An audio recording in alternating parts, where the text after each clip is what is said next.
यति बेला युवा पुस्तामाझ निकै चर्चित बनेको काठमाडौँ महानगरपालिकाका मेयर बालेन्द्र शाह बालेन्द्र प्रधानमन्त्री सुशीला कार्की बीचको भेटघाटले नेपाली राजनीति वृत्तमा चर्चा पाएको छ।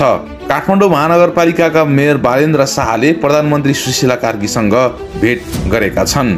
प्रधानमन्त्री निवास बालुवाटारमा भएको भेटमा बालेनले आन्दोलनको माग अनुसार काम गर्नुपर्नेमा जोड दिनुभएको थियो।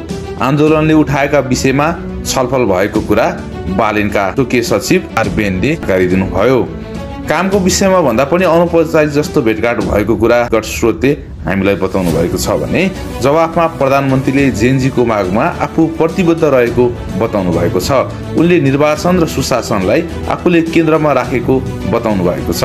भेटमा प्रधानमन्त्रीको श्रीमान दुर्गा सुवेदी सहित सचिवालयका सदस्यहरू थिए। यस्तै मेयर शाहको तर्फबाट सहयोगी कुमार बेन सहितको टोली रहेको थियो।